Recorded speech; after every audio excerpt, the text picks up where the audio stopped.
بسم اللہ الرحمن الرحیم۔ آج ہم توضیحی اشاریہ تفسیر تدبر قرآن کا تعارف پیش کریں گے۔ تفسیر تدبر قرآن مولانا امین احسن صاحب اصلاحی رحمہ اللہ کی 9 جلدوں پر مشتمل تفسیر ہے اور اس کے 10ویں جلد کے طور پر اشاریہ توضیحی اشاریہ تفسیر تدبر قرآن شامل ہے۔ اس کے مرتب پروفیسر منظور حسین عباسی مرحوم ہیں اور اسے تفسیر کے ساتھ ہی فاران فاؤنڈیشن نے ہی طبع کیا ہے۔ جو عنوانات مرتب نے اس توضیحی اشاریہ یعنی ایکسپلینیٹری انڈیکس میں شامل کیے ہیں وہ یہ ہیں: عرض مرتب، اسالیب کلام الہی، استفادہ کے مآخذ، اسماء الحسنی، اعتراضات، الفاظ و ترکیبات، اماکن، تحریفات تورات، ذات باری تعالی، رسالت مآب صلی اللہ علیہ وسلم، سنن الہی، سوالات، شخصیات و اقوام، فقہی اشارات، کتب، مشکلات قرآن، موجودہ مسلمانوں سے خطاب، موضوعات، نظام القرآن، نقطہ نظر۔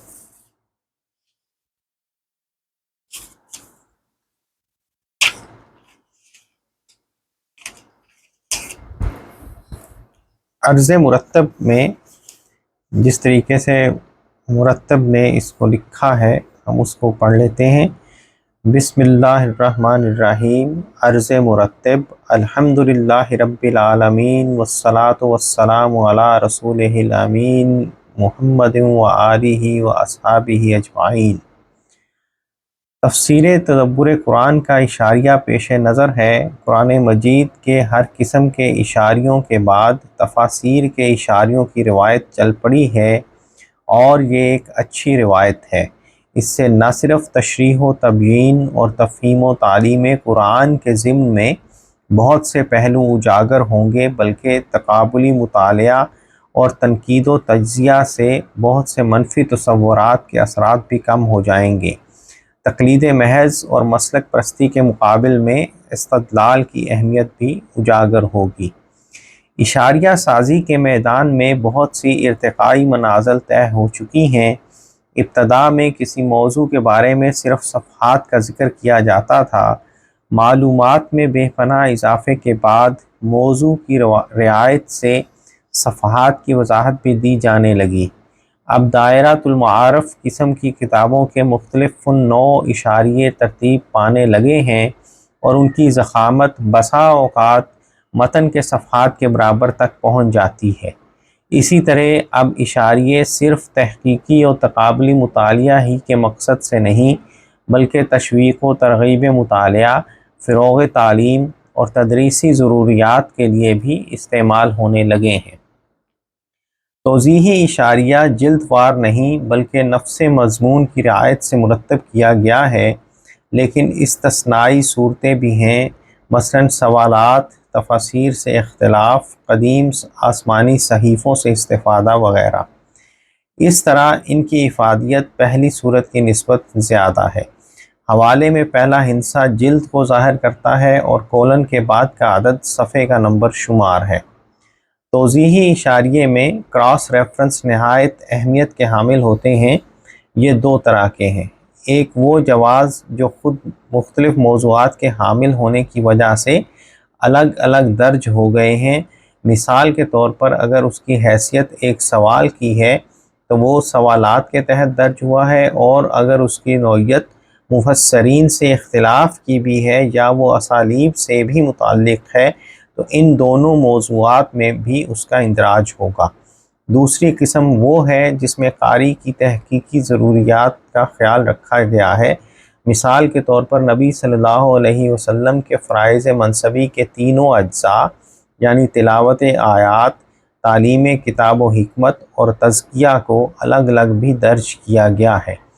توضیحی اشاریہ کی محتویات ضروری تعارفی کلمات کے ساتھ درج ذیل ہیں۔ نمبر 1، اسالیب کلام الہی۔ ان کی نشاندہی اور وضاحت تفسیر تدبر قرآن کی ایک منفرد خصوصیت اور بے حد اہمیت کی حامل ہے۔ ان کی چند مثالیں یہ ہیں۔ حذف کا اسلوب عربی زبان کا معروف اسلوب ہے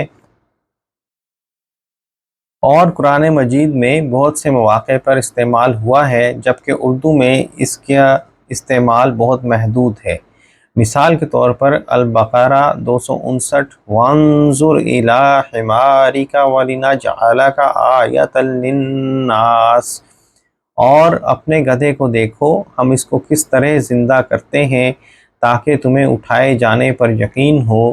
یہاں انظر الی حمارک کے بعد کیف نحییہ کے الفاظ محذوف ہیں۔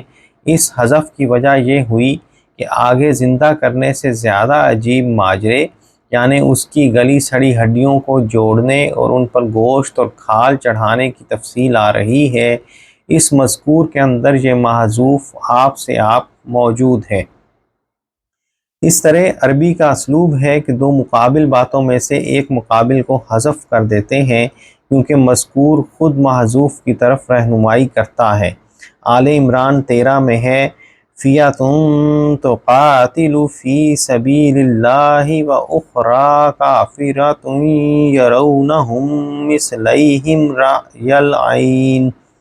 اس اسلوب کے بموجب جب پوری بات اگر کھول دی جائے تو یوں ہوگی فِیَةٌ مُؤْمِنَةٌ تُقَاتِلُ فِی سَبِیلِ اللَّہِ وَأُخْرَىٰ کَافِرَةٌ تُقَاتِلُ فِی سَبِیلِ الطاغوت۔ جملے کے پہلے حصے میں سے لفظ مومنہ کو حذف کر دیا اور دوسرے میں سے فی سبیل الطاغوت کو، اس لیے کہ دوسرے میں کافرہ کی صفت پہلے میں مومنہ کا پتہ دے رہی ہے، اور پہلے میں فی سبیل اللہ کا حوالہ دوسرے میں فی سبیل الطاغوت کی ضرورت کی طرف اشارہ کر رہا ہے۔ الزخرف 33-34 میں اللہ تعالیٰ کا ارشاد ہے وَلَوْلَا أَن يَكُونَ النَّاسُ أُمَّةً وَاحِدَةً لَجَعَلْنَا لِمَن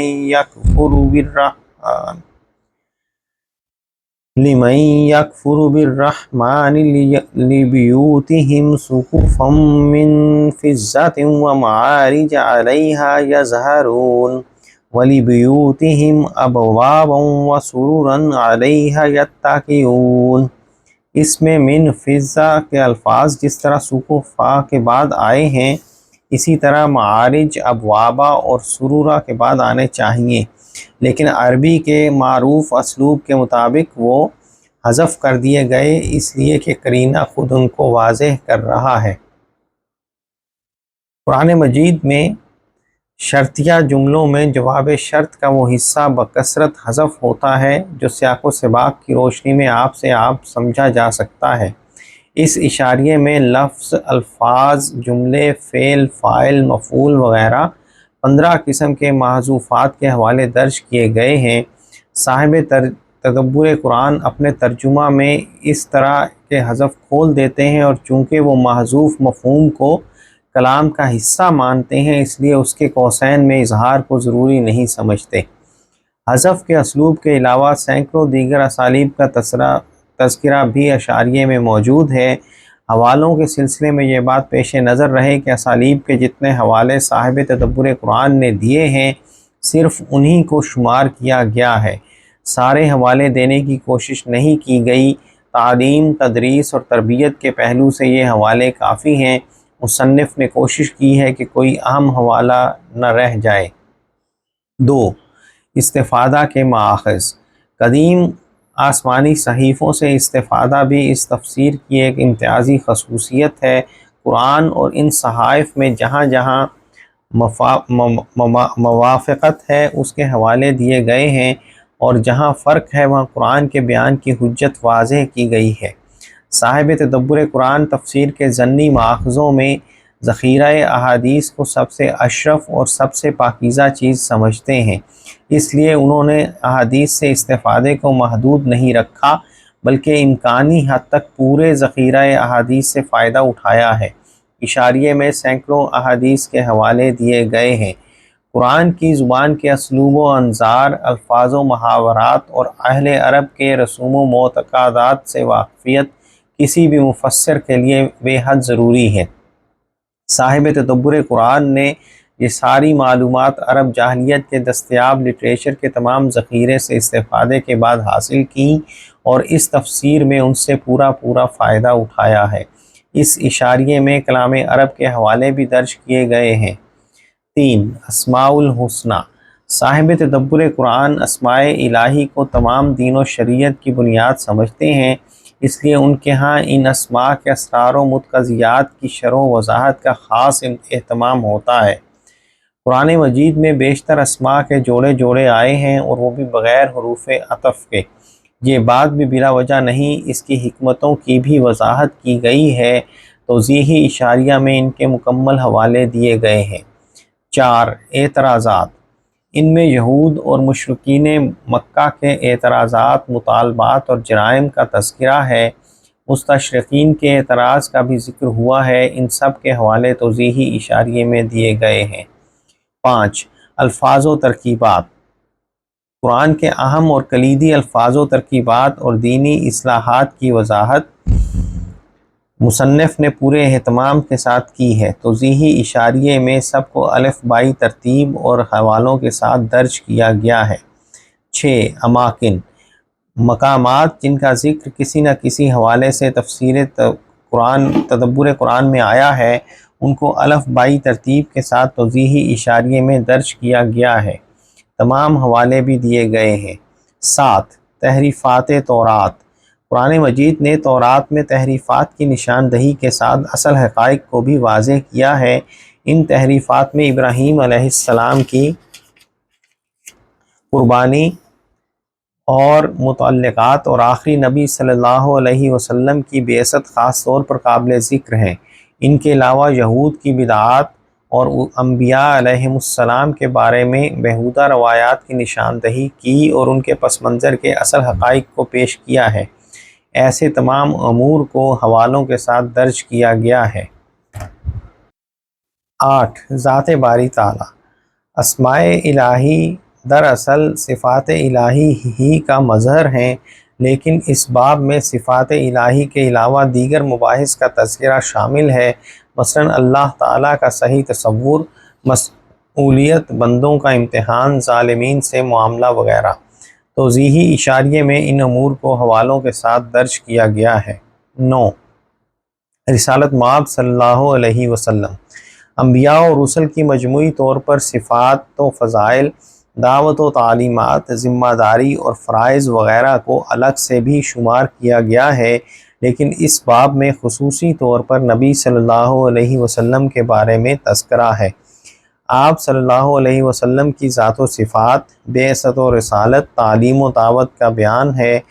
آپ صلی اللہ علیہ وسلم کے صحابہ رضوان اللہ تعالی عنہم اجمعین کا ذکر ہے اور الہی کتب و صحائف میں آپ صلی اللہ علیہ وسلم کے بارے میں پشین گوئیاں ہیں۔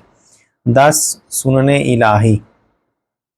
اللہ تعالیٰ کے ہاں ہر چیز کے لگے بدھے ضابطے، قانون یا سنتیں ہیں۔ یہ ہر ایک کے لیے اور ہر دور کے لیے یکساں ہیں، ان میں کوئی تبدیلی نہیں ہوتی۔ مثلا آزمائشیں اور امتحانات، ابتلاء، امحال، ہدایت و ضلالت، قوموں اور رسولوں وغیرہ کے بارے میں سنتیں۔ توضیحی اشاریے میں 23 سنتیں شمار کی گئی ہیں اور ہر ایک کے حوالے دیے گئے ہیں۔ 11. سوالات۔ تفسیر کرتے ہوئے بعض سوالات پیدا ہوتے ہیں یا مصنف یہ سمجھتا ہے کہ یہاں کسی کے ذہن میں سوال پیدا ہو سکتا ہے۔ ایسے تمام سوالات کو جلد وار جمع کیا گیا ہے۔ یہ سوالات 200 سے زائد ہیں۔ سوالات اور ان کے جوابات کے حوالے توضیحی اشاریے میں درج کیے گئے ہیں۔ مثال کے طور پر چند سوالات دیے جاتے ہیں۔ الانفال 23۔ بعض لوگوں کے ذہن میں یہ شبہ پیدا ہوتا ہے کہ جب سننے سمجھنے پر ہی انسان کی انسانیت کا انحصار ہے اور اس سے محرومی خدا کو اس درجہ ناپسند ہے کہ اس سے محروم ہو کر انسان اس کے نزدیک بدترین جانور بن جاتا ہے، تو اپنی قدرت سے ان کے کان کھول کیوں نہیں دیتا اور ان کی عقل پر پڑے ہوئے پردے ہٹا کیوں نہیں دیتا؟ کسی جانور کے ذبح کے وقت اس پر اللہ کا نام لینا اس قدر ضروری کیوں قرار دیا گیا کہ اس کے بغیر اس کا کھانا ہی حرام ہو جائے؟ جیم، یہاں ظاہر پرستوں کو یہ بات عجیب معلوم ہوگی کہ نماز بھلا آدمی کے رزق کی ضامن کس طرح ہو سکتی ہے؟ دال، یہاں الحجر 87 ایک اہم سوال یہ پیدا ہوتا ہے کہ 7 مثانی سے کیا مراد ہے؟ یہاں ممکن ہے کہ کسی کے ذہن میں یہ سوال پیدا ہو کہ یہ بات تو معقول معلوم ہوتی ہے کہ ہر شخص اپنی نیکی یا بدی کی جزا یا سزا پائے، لیکن اس کے لیے یہ کیا ضروری ہے کہ یہ پوری دنیا ایک مدت معین کے بعد ختم ہو جائے؟ کیا یہ ممکن نہیں ہے کہ یہ برابر قائم بھی رہے اور جو مرتے جائیں ان کی عدالت بھی ہوتی رہے؟ تفسیری نوعیت کے ان سوالات کے علاوہ کچھ سوالات ایسے ہیں جو دور رسالت میں مسلمانوں نے رسول اللہ صلی اللہ علیہ وسلم سے پوچھے اور ان کے جواب قرآن پاک میں بذریعہ وحی نقل ہوئے۔ ایسے سوالات قرآن پاک میں یسألونک سے شروع ہوتے ہیں، یہاں ان کو اسی عنوان کے تحت جمع کر دیا گیا ہے اور ان کے حوالے درج کیے گئے ہیں۔ تیسری قسم کے ایسے سوالات درج کیے گئے ہیں جو قرآن نے معترضین سے کیے، مثلا قرآن میں جگہ جگہ یہ سوال اللہ تعالیٰ نے کیا ہے کہ بتاؤ تمہارا پیدا کیا جانا زیادہ مشکل ہے یا آسمان کا؟ ان سوالات کو حوالوں کے ساتھ درج کیا گیا ہے۔ 12 شخصیات و اقوام، ان میں سب سے پہلے انبیاء اور رسل کے بارے میں مجموعی طور پر صفات و فضائل، دعوت و تعلیمات اور ذمہ داریوں اور فرائض وغیرہ کا بیان ہے۔ اس کے بعد آدم علیہ السلام سے لے کر یونس علیہ السلام تک الگ الگ انبیاء اور رسل کا تذکرہ ہے۔ انبیاء اور رسل کے بعد افراد کا تذکرہ ہے، جس میں سب سے پہلے انسان کا عمومی طور پر بیان ہے، جس میں انسان کی اہمیت و مقصد حیات، ذات و صفات، خلقت و فطرت، امتحان و تربیت، تلقین و ہدایت، اعمال و مسئولیت، خوبیوں اور خامیوں کے حوالے سے تذکرہ کیا گیا ہے۔ اس کے بعد آذر سے لے کر یونتن تک الفبائی ترتیب اور حوالوں کے ساتھ شمار کیا گیا ہے۔ شخصیات کے حوالے سے معلومات کو اسی ترتیب سے درج کیا گیا ہے کہ ہر شخصیت کا سوانحی خاکہ سامنے آ گیا ہے۔ اسی باب میں اقوام و ابواب کو بھی شمار کیا گیا ہے۔ سب سے پہلے عمومی طور پر اقوام کا تذکرہ ہے، اس کے بعد الفبائی ترتیب اور حوالوں کے ساتھ اہل کتاب سے لے کر یہود و نصارہ کا ذکر ہے۔ 13 فقہی اشارات، صاحب تدبر قرآن نے شعوری کوشش سے اپنے آپ کو صرف تفسیر تک محدود رکھا ہے، اس کے باوجود 6 مقامات پر فقہی مسائل پر بھی اظہار رائے کیا ہے، جن کو حوالوں کے ساتھ درج کیا گیا ہے۔ 14 کتب، 2 قسم کی کتابوں کا تذکرہ ہے، الہامی کتابیں اور انسانی کتابیں۔ الہامی کتابیں بھی الفبائی ترتیب سے شمار کی گئی ہیں اور 50 انسانی کتابوں کو بھی الفبائی ترتیب اور حوالوں کے ساتھ درج کیا گیا ہے۔ 15 مشکلات قرآن، اس باب میں قرآن کے ان مقامات کا تذکرہ ہے جہاں مصنف نے خود اعتراف کیا ہے کہ اس معاملے میں جزم سے کوئی بات نہیں کہہ سکتا، یا اس معاملے میں ابھی میرا تردد دور نہیں ہوا۔ قرآن کے جن مشکل مقامات کو مصنف نے حل کر لیا ہے ان کو اس میں شامل نہیں کیا گیا۔ 16 موجودہ مسلمانوں سے خطاب، صاحب تدبر قرآن نے تفسیر کے دوران میں موقع محل کے مطابق موجودہ عام مسلمانوں اور حکومت کے کارپردازوں کو بھی انتباہ و انذار کیا ہے۔ ایسے 60 مواقع کو شمار کیا گیا ہے، مثال کے طور پر 2 کا ذکر کیا جاتا ہے۔ النساء 81-82 اس زمانے کے ان لوگوں کے لیے اپنے اندر بڑی تنبیہ کا سامان رکھتی ہے جو ایک طرف تو قرآن کو اللہ کی کتاب مانتے ہیں، دوسری طرف اس کی ان تعلیمات کو ہدف تنقید بھی بناتے ہیں جو ان کی خواہشات یا ان کے مذمومہ مسالے کے خلاف ہیں۔ ان کا یہ طرز عمل اس بات کی غمازی کرتا ہے کہ وہ بھی ان منافقین ہی کی طرح اس کتاب میں خدا کے ساتھ غیر خدا کا ہاتھ بھی شریک مانتے ہیں، ورنہ آخر اس کے کیا معنی کہ اس کو خدا کی کتاب بھی مانا جائے اور پھر اس کی بہت سی باتوں کو اعتراض، تنقید، تہتک اور استہزاء کا نشانہ بھی بنایا جائے۔ التوبہ 115 جن کی حق دشمنی واضح ہو چکی ہے ان کے ساتھ کوئی ذہنی اور قلبی لگاؤ بسا اوقات آدمی کے لیے فتنہ بن جایا کرتا ہے۔ یہی لگاؤ بالتدریج ترقی کرتے کرتے بالآخر اتنا بڑھ جاتا ہے کہ اصول و عقائد نگاہوں کے سامنے سے اوجھل ہو جاتے ہیں اور خون و نسب کا تعلق تمام حقائق پر غالب آ جاتا ہے۔ آج جو لوگ مسلمانوں کے گھروں میں پیدا ہونے کے باوجود نحن ابناء الفراعنہ کا نعرہ لگاتے ہیں یا محمد بن قاسم کی بجائے راجہ طاہر پر فخر کرتے ہیں، وہ اسی فتنہ کا شکار ہوتے ہیں۔ 17 موضوعات۔ دیگر ابواب میں جو امور شامل ہیں ان کے علاوہ جو موضوع یا مضمون رہ گیا ہے وہ اس باب میں شامل ہو گیا ہے۔ مثال کے طور پر طے کے تحت تبلیغ، تبوک، تجسس، تحریم و تحلیل، تخلیق، تربیت، تزکیہ، تسبیح، تسخیر، تصوف، تعلیم، تقدیر، تقلید، تقوی، تکبر، تمثیل، تنظیم معاشرہ، توبہ، توحید، الف بائی ترتیب اور حوالوں کے ساتھ الف مد آ سے یا تک موضوعات شامل ہیں۔ 18 نظام القرآن۔ تفسیر تدبر قرآن کی یہ بھی ایک منفرد خصوصیت ہے۔ نظم قرآن کے حوالے سے پورے قرآن کی یہ تفسیر پہلی کامیاب کوشش ہے۔ مصنف کے الفاظ میں ہماری فقہ کے بہت سے اختلافات صرف بات کو اس کے سیاق و نظم میں نہ دیکھنے سے پیدا ہوئے ہیں۔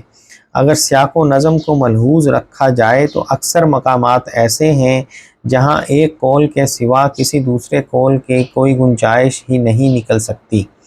فقہی اختلافات سے زیادہ سنگین معاملہ گمراہ فرقوں کی ضلالتوں کا ہے۔ ہمارے اندر جتنے بھی گمراہ فرقے پیدا ہوئے ہیں ان میں سے اکثر نے قرآنی آیات ہی کا سہارا لیا ہے، ایک آیت کو اس کے سیاق و سباق سے کاٹا اور پھر جو جی میں آیا اس کے اندر معنی پہنا دیے۔ ظاہر ہے کہ ایک کلام کو اس کے نظم اور سیاق و سباق سے الگ کر کے اس کے اندر آپ معنی پہنانا چاہیں تو بہت سے معنی پہنا سکتے ہیں، جن میں سے بعض ایسے بھی ہو سکتے ہیں جن کا تصور اس قول کو کہنے والا کبھی نہیں کر سکتا۔ توضیحی اشاریے میں اس حوالے سے گوشوارے اور ہر سورہ کا عمود وغیرہ دیے گئے ہیں۔ 19 نقطہ نظر۔ قرآن مجید کے 350 سے زائد مقامات ایسے ہیں جہاں مصنف نے مفسرین سے اختلاف کیا ہے اور اپنے نقطہ نظر کے حق میں دلائل دیے ہیں۔ ایسے مقامات کو جلد وار حوالوں کے ساتھ درج کیا گیا ہے۔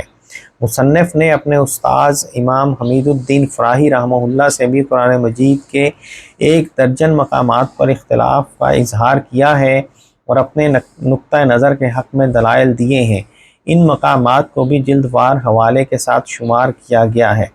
مذکورہ بالا تفصیلات سے یہ بات نکلتی ہے کہ یہ توضیحی اشاریہ تنقید و تحقیق کی ضروریات ہی کو پورا نہیں کرے گا بلکہ تعلیم و تدریس کے حوالے سے بھی مفید ثابت ہوگا۔ اس لیے یہ وقتاً فوقتاً دیکھنے کی چیز نہیں ہے بلکہ اسے ہمہ وقت مطالعے کی میز پر ہونا چاہیے اور اکثر و بیشتر اس کی ورگردانی کرتے رہنا چاہیے۔ اس طرح کم سے کم وقت میں زیادہ سے زیادہ استفادہ ہو سکتا ہے۔ آخری لیکن سب سے اہم بات یہ ہے کہ یہ سب کچھ اس وقت تک ممکن نہیں جب تک تفسیر تدبر قرآن کو اول تا آخر سوچ سمجھ کر نہ پڑھ لیا جائے اور اس کا ہدف اصلاً قرآن فہمی ہی ہو۔ قرآن کے بارے میں صاحب تدبر قرآن کے یہ الفاظ توفیق عمل کی دعا کے ساتھ مستحضر رہنے چاہیے۔ قرآن کی نوعیت کسی اسپاٹ کتاب کی نہیں ہے کہ آپ اس کو 2-4 مرتبہ پڑھ لیں اور اس کے اندر جو کچھ ہے اس کو اخذ کر لیں، بلکہ اس کی حیثیت ایک معدن کی سی ہے جس کے اندر جتنی ہی گہری کھدائی کی جائے اتنے ہی اس سے خزانے پر خزانے نکلتے آتے ہیں۔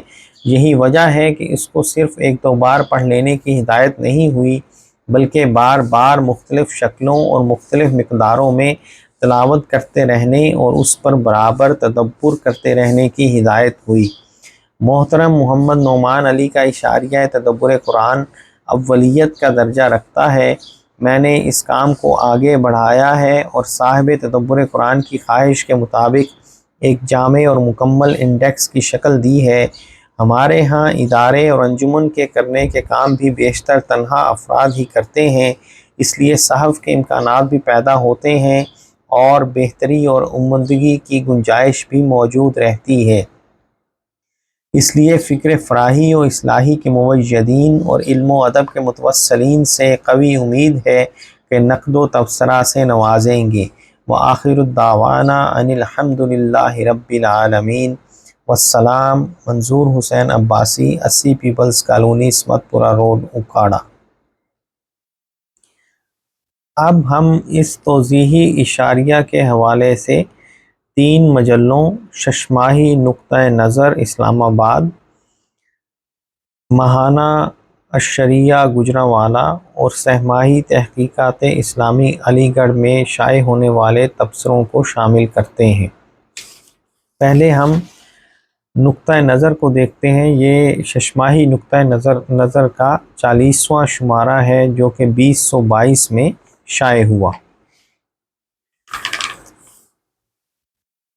توضیحی اشاریہ تفسیر تدبر قرآن، منظور حسین عباسی، مرتب، فاران فاؤنڈیشن، بالمقابل P T V station, 19A Abbott road, Lahore, اکتوبر 2014، 760 صفحات، مجلد، قیمت درج نہیں۔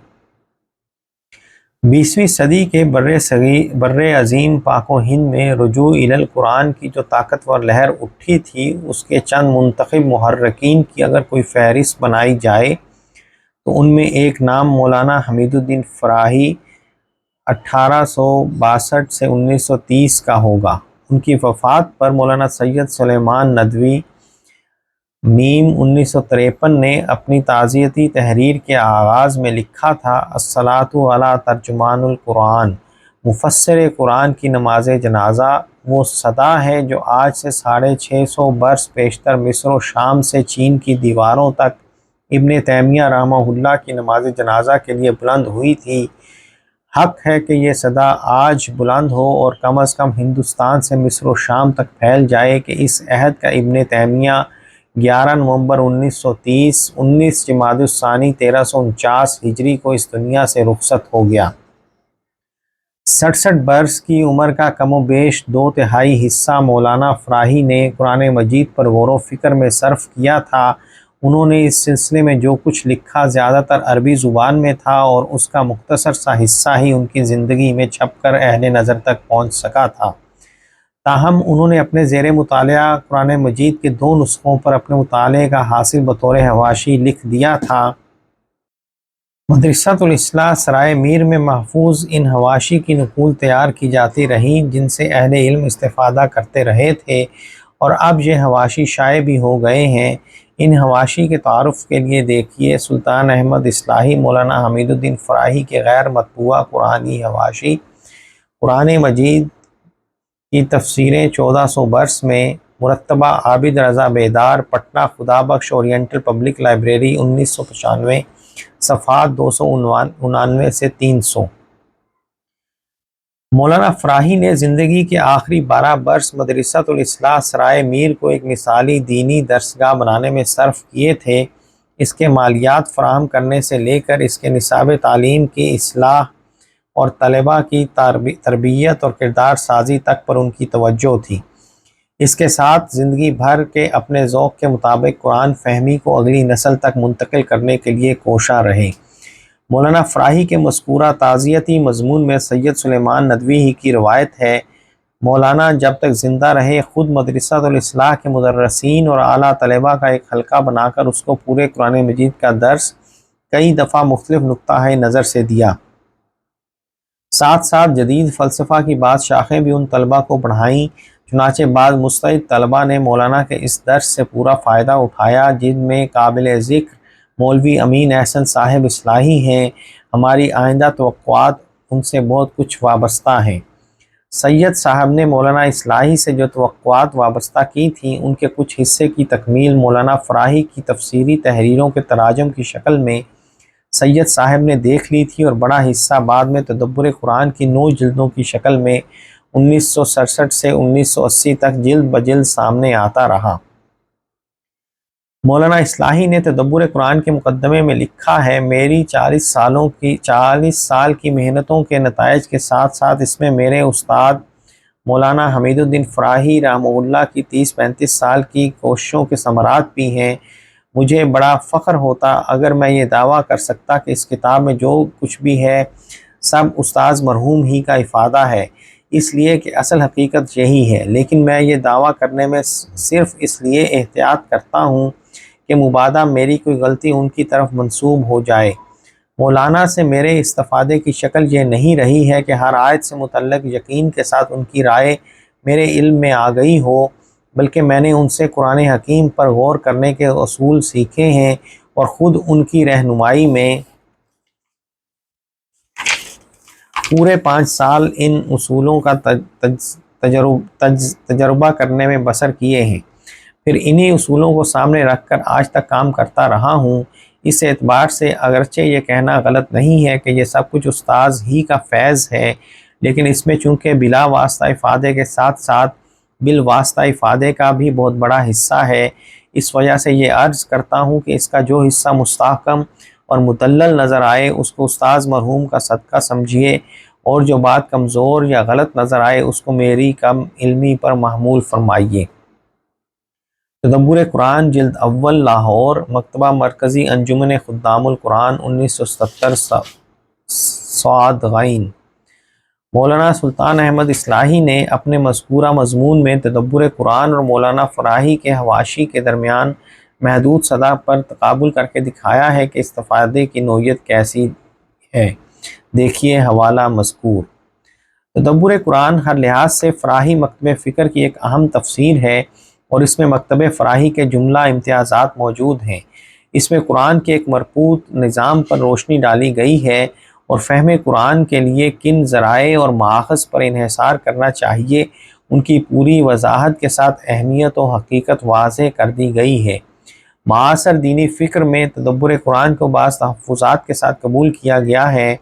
تفسیر بالمعصور کے داعیوں نے اعتراضات بھی کیے ہیں، اور اس روایت کے پس منظر میں مولانا اصلاحی مرحوم کو اپنے اختلاف نظر کا بھرپور احساس بھی تھا۔ کسی بھی کتاب سے استفادے میں آسانی کی خاطر اشاریے یا اشاریوں کا اضافہ کیا جاتا ہے۔ گزشتہ صدی میں اردو کی 1-2 تفاسیر کے اشاریے خود مفسرین کی جانب سے مرتب کیے گئے اور تفاسیر کے ساتھ شائع ہوتے رہے، اور 1-2 تفاسیر کے اشاعت کے بعد علم دوست حضرات نے اپنے طور پر یہ فریضہ انجام دے دیا۔ تدبر قرآن کی اشاعت شروع ہوئی تو ہر جلد کے ساتھ اس کا اشاریہ بھی شامل کیا گیا، مگر یہ اشاریہ نہایت مجمل ہے۔ جب تدبر قرآن کی طباعت و اشاعت کی ذمہ داری فاران فاؤنڈیشن لاہور نے سنبھالی تو اس کی جانب سے تمام جلدوں کا مشترک اشاریہ تفسیر تدبر قرآن شائع کیا گیا۔ ستمبر 2004، جو کم و بیش تدبر قرآن کی جلدوں میں شامل اشاریے کی نسبتاً بہتر صورت تھی۔ مذکورہ مجمل اشاریوں کی موجودگی میں پروفیسر منظور حسین عباسی نے تدبر قرآن کا زیر نظر توضیحی اشاریہ مرتب کیا ہے، جو ان 19 اجزاء پر مشتمل ہے: اسالیب کلام الہی، استفادہ کے مآخذ، اسماء الحسنی، اعتراضات، الفاظ و ترکیبات، اماکن، تحریفات تورات، ذات باری تعالیٰ، رسالت مآب صلی اللہ علیہ وسلم، سنن الہی، سوالات، شخصیات و اقوام، فقہی اشارات، کتب، مشکلات قرآن، موجودہ مسلمانوں سے خطاب، موضوعات، نظام القرآن، نقطہ نظر۔ ان چھوٹے بڑے اجزاء میں سے بعض ذیلی اجزاء میں منقسم ہیں۔ مثال کے طور پر استفادہ کے مآخذ میں قدیم آسمانی صحیفوں، احادیث اور کلام عرب کے ذیلی عنوانات تجویز کیے گئے ہیں۔ اسماء الحسنی کے تحت الف بائی ترتیب سے اسماء الہی جس طرح قرآن مجید میں جوڑے یا منفرداً مذکور ہیں کی تشریحات کا احاطہ کیا گیا ہے، مگر اسے 2 حصوں میں بانٹ دیا گیا ہے۔ پہلے جوڑے اسماء کا اشاریہ ہے، اور پھر منفرداً آنے والے اسماء حسنی کا، چاہے وہ واحد ہوں یا مرکب۔ اسی طرح اس حصہ اعتراضات کے 3 ذیلی اجزاء، یہود کے اعتراضات و جرائم، مشرکین مکہ کے اعتراضات، مستشرقین کے اعتراضات ہیں۔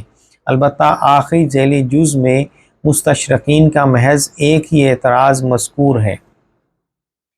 توضیحی اشاریہ تفسیر تدبر قرآن ایک عمومی اشاریے کی ضرورت تو ہر لحاظ سے پوری کرتا ہی ہے، اس پر مستزاد یہ تفسیر تدبر قرآن کا ایک مطالعہ ہے جس میں مطالعہ کرنے والے نے اپنی طرف سے کچھ اضافہ نہیں کیا، اس نے پینٹر کے بجائے ایک فوٹوگرافر کا کردار ادا کیا ہے۔ مولانا امین احسن اصلاحی کے دروس حدیث کے مجموعوں جنہیں ان کے شاگردوں نے مرتب کیا ہے کہ زبان و بیان اور تدبر قرآن میں ان کے تفردات جن میں سزائے رجم کے حوالے سے روایات سے انکار نہیں بلکہ انہیں مختلف پس منظر میں دیکھا گیا ہے، سے بعض اہل علم نے یہ سمجھا ہے کہ مولانا اصلاحی حدیث مخالف گروہ میں شامل ہیں، اور عمومی تاثر یہ سامنے آیا ہے کہ مولانا نے تدبر قرآن میں احادیث کو کوئی خاص اہمیت نہیں دی، بلکہ اس کے مقابلے میں جاہلی ادب، لغت اور قدیم آسمانی صحیفوں سے زیادہ استفادہ کیا ہے۔ مولانا اصلاحی نے حدیث مخالف گروہ کو سامنے رکھتے ہوئے لکھا ہے، قرآن مجید اور شریعت کی اصطلاحات کا مفہوم بیان کرنے کا حق صرف صاحب وحی محمد رسول اللہ صلی اللہ علیہ وسلم ہی کو ہے۔ آپ صلی اللہ علیہ وسلم نے جس طرح کتاب کے لانے والے تھے، اسی طرح اس کے معلم اور مبین بھی تھے، اور یہ تعلیم و تبیین آپ صلی اللہ علیہ وسلم کے فریضہ رسالت ہی کا ایک حصہ تھی۔ اصطلاحات کے معاملے میں تنہا لغت پر اعتماد بھی ایک بالکل غلط چیز ہے۔ صوم و صلات کا لغت میں جو مفہوم بھی ہو، لیکن دین میں ان کا وہی مفہوم معتبر ہوگا جو شارع نے واضح فرمایا ہے۔ ان دینی اصطلاحات کے اسرار و مصالح میں نے واضح کرنے کی کوشش کی ہے اور اس باب میں رہنمائی قرآن اور صحیح احادیث سے حاصل کی ہے۔ سنت متواترہ اور احادیث و آثار صحابہ کے درمیان فرق کرتے ہوئے انہوں نے احادیث سے استفادے کے بارے میں لکھا ہے۔ جو لوگ احادیث و آثار کو اس قدر اہمیت دیتے ہیں کہ ان کو خود قرآن پر بھی حاکم بنا دیتے ہیں، وہ نہ تو قرآن کا درجہ پہچانتے ہیں نہ حدیث کا۔ برعکس اس کے جو لوگ احادیث و آثار کو سرے سے حجت ہی نہیں مانتے، وہ اپنے آپ کو اس روشنی ہی سے محروم کر لیتے ہیں جو قرآن کے بعد سب سے قیمتی روشنی ہے۔ میں احادیث کو تمام تر قرآن ہی سے ماخوذ و مستنبط سمجھتا ہوں، اس وجہ سے میں نے صرف انہی احادیث تک استفادے کو محدود نہیں رکھا ہے جو کسی قرآن کی آیت کے تعلق کی صراحت کے ساتھ وارد ہوئی ہیں، بلکہ پورے ذخیرہ احادیث سے اپنے امکان کی حد تک فائدہ اٹھایا ہے۔ خاص طور پر حکمت قرآن کے مسائل میں جو مدد مجھے احادیث سے ملی ہے وہ کسی بھی دوسری چیز سے نہیں ملی۔ اگر کوئی حدیث مجھے ایسی ملی ہے جو قرآن سے متصادم نظر آئی ہے تو میں نے اس پر ایک عرصے تک توقف کیا ہے اور اسی صورت میں اس کو چھوڑا ہے جب مجھ پر یہ بات اچھی طرح واضح ہو گئی ہے کہ اس حدیث کو ماننے سے یا تو قرآن کی مخالفت لازم آتی ہے یا اس کی زد دین کے کسی اصول پر پڑتی ہے۔ جہاں تک صحیح احادیث کا تعلق ہے، اس کی نوبت بہت کم آئی ہے کہ ان کی موافقت قرآن سے ہو ہی نہ سکے، لیکن اگر کہیں ایسی صورت پیش آئی ہے تو وہاں میں نے قرآن مجید کو ترجیح دی ہے اور اپنے وجوہ ترجیح تفصیل کے ساتھ بیان کر دیے ہیں۔ مقدمہ حوالہ مذکورہ عین صاد۔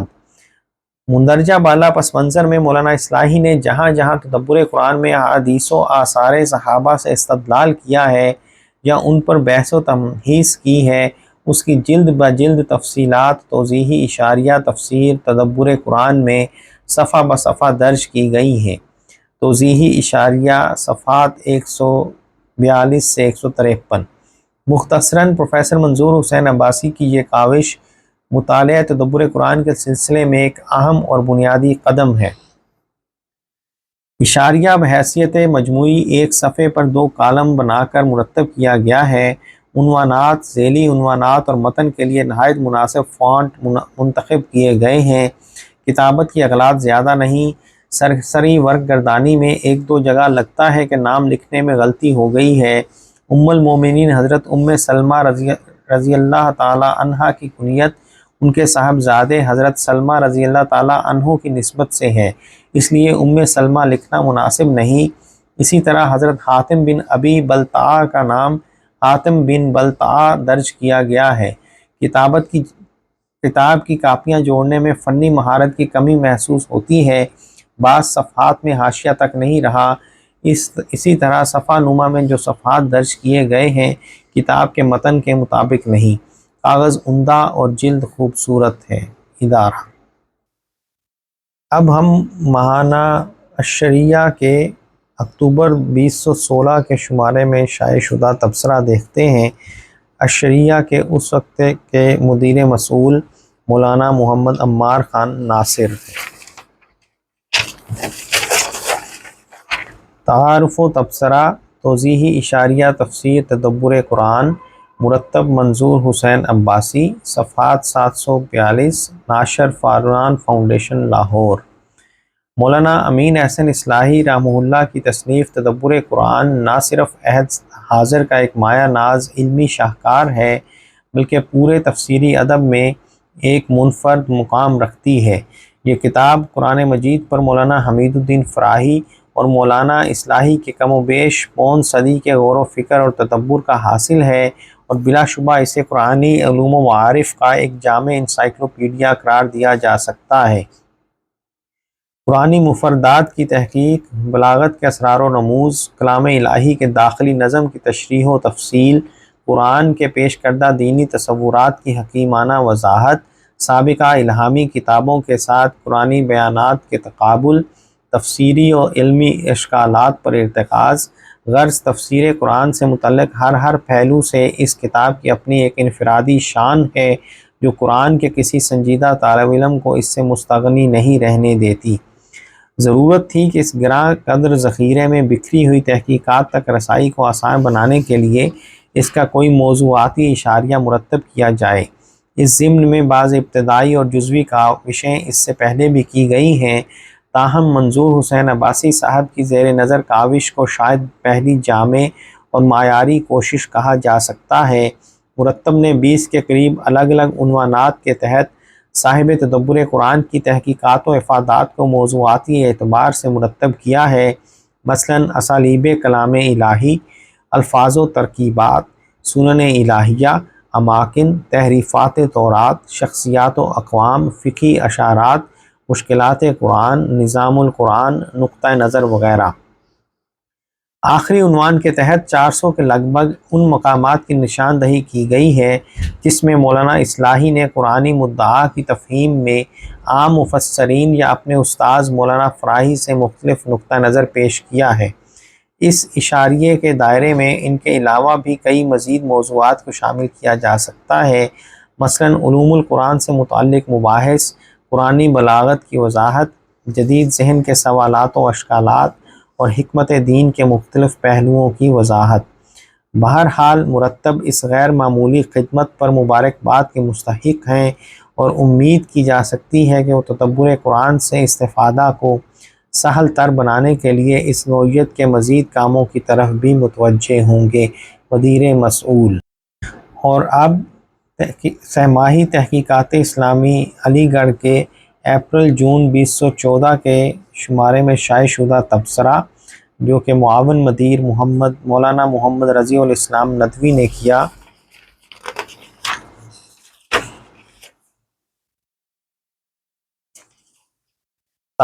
تعارف و تبصرہ، توضیحی اشاریہ تفسیر تدبر قرآن، منظور حسین عباسی، ناشر Faran foundation, 19A Abbott road, Lahore, 2013، صفحہ 742۔ بڑی تحقیق، قیمت درج نہیں۔ مولانا امین احسن اصلاحی م 1997 کی تفسیر تدبر قرآن کا شمار اردو زبان میں موجودہ دور کی اہم تفسیروں میں ہوتا ہے۔ یہ فکر فراہی کی نمائندہ تفسیر ہے جس میں مولانا حمید الدین فراہی م 1930 کے تصور نظم قرآن اور دیگر تفسیری اصولوں کی بھرپور رعایت کی گئی ہے۔ قدیم آسمانی صحیفوں سے استفادہ، کلام عرب سے استدلال، اسالیب قرآن کی بھرپور توضیح، تفسیری نکات کی عقدہ کشائی اور آیات قرآنی کے ادبی و بلاغتی پہلوؤں کی وضاحت اس کی نمایاں خصوصیات ہیں۔ یہ تفسیر 9 جلدوں اور تقریباً 6000 صفحات پر مشتمل ہے۔ یوں تو اس کی اولین اشاعت ہی سے ہر جلد کے آخر میں فہرست مضامین شامل کی گئی ہے، لیکن اس کے مختصر ہونے کی وجہ سے اس سے موضوعات و مباحث کی جزوی اور تفصیلی معلومات نہیں حاصل ہو پاتی تھی۔ اس کے لیے جناب محمد نعمان علی نے ایک اشاریہ تیار کیا تھا، لیکن وہ بھی مختصر تھا۔ اب زیر نظر کتاب کی صورت میں اس کا مبسوط اور جامع توضیحی اشاریہ مرتب کیا گیا ہے۔ فاضل مرتب نے یہ اشاریہ جلد وار نہیں بلکہ نفس مضمون کی رعایت سے مرتب کیا ہے۔ البتہ کہیں کہیں استثنائی صورتیں بھی ہیں کہ بعض مباحث کا تذکرہ جلدوں یا صورتوں کی ترتیب سے کیا ہے۔ انہوں نے 19 عناوین قائم کیے ہیں: 1 اسالیب کلام الہی، 2 استفادہ کے مآخذ، اس کے تحت قدیم آسمانی صحیفوں، احادیث اور کلام عرب کے حوالے الگ الگ مرتب کیے ہیں، 3 اسماء حسنہ، 4 اعتراضات، اس کے تحت یہود اور مشرکین کے علاوہ مستشرقین کے اعتراضات کا بھی تذکرہ ہے، 5 الفاظ و ترکیبات، 6 اماکن، 7 تحریفات تورات، 8 ذات باری تعالیٰ، 9 رسالت مآب صلی اللہ علیہ وسلم، 10 سنن الہی، 11 سوالات، اس کے تحت 200 سے زائد ایسے سوالات کے حوالے ہیں جو دوران تفسیر قاری کے ذہن میں پیدا ہو سکتے ہیں، 12 شخصیات و اقوام، 13 فقہی اشارات، 14 کتب، اس کے تحت تورات، انجیل، زبور، قرآن، کتب تفسیر و احادیث اور دیگر کتب کے حوالے ہیں، 15 مشکلات قرآن، اس کے ذیل میں ان مشکلات کے حوالے ہیں جنہیں مولانا اصلاحی حل نہیں کر سکے ہیں، 16 موجودہ مسلمانوں سے خطاب، 17 موضوعات، 18 نظام القرآن، 19 نقطہ نظر، اس کے تحت 300 سے زائد ایسے مقامات کا حوالہ ہے جہاں مولانا اصلاحی نے دیگر مفسرین سے اختلاف کیا ہے، اس میں ان مقامات کا بھی حوالہ ہے جہاں انہوں نے اپنے استاد امام حمید الدین فراہی رحمہ اللہ سے اختلاف کا اظہار کیا ہے۔ تفسیر تدبر قرآن کے بارے میں بعض باتیں مشہور ہو گئی ہیں، اس کتاب سے ان کی تردید ہوتی ہے۔ مثلاً بعض حضرات نے لکھا ہے کہ مولانا اصلاحی نے اپنی تفسیر میں احادیث سے بہت کم اعتنا کیا ہے، لیکن اس اشاریہ سے معلوم ہوتا ہے کہ اس میں احادیث کے تقریباً 350 حوالے موجود ہیں، ان میں وہ احادیث بھی شامل ہیں جن کی طرف صرف اشارے کیے گئے ہیں۔ اسی طرح کہا جاتا ہے کہ مولانا نے قرآن کریم کے مفردات، اسالیب اور معانی کی وضاحت کے لیے کلام عرب سے خوب استفادہ کیا ہے، لیکن اس اشاریہ سے معلوم ہوتا ہے کہ ان کے ذکر کردہ اشعار کی تعداد 70 سے زائد نہیں، اور ان میں بھی بیشتر وہ ہیں جنہیں مولانا فراہی اپنی تحریروں میں نقل کر چکے تھے۔ اس اشاریہ سے یہ بھی معلوم ہوتا ہے کہ مولانا اصلاحی نے پوری تفسیر میں صرف 6 مقامات پر فقہی بحثیں کی ہیں، اور وہ بھی بہت مختصر۔ تدبر قرآن پر مختلف پہلوؤں سے تحقیقی کام کیا جا سکتا ہے، مثلاً اسالیب قرآنی کی تفہیم، قرآن کریم اور قدیم آسمانی صحیفوں کے بیانات کا تقابلی مطالعہ، اسماء حسنہ کی شرح و وضاحت، مفردات قرآنی کی توضیح، سنن الہی کی تشریح، دیگر مفسرین سے اختلافات کا محاکمہ وغیرہ۔ ان موضوعات پر اس اشاریہ کی مدد سے تدبر قرآن سے مواد جمع کرنے میں آسانی ہوگی۔ فاضل مرتب نے اس توضیحی اشاریہ کی تیاری میں غیر معمولی محنت کی ہے، امید ہے علمی حلقوں میں اسے قدر کی نگاہ سے دیکھا جائے گا اور اس سے بھرپور استفادہ کیا جائے گا۔ الحمدللہ۔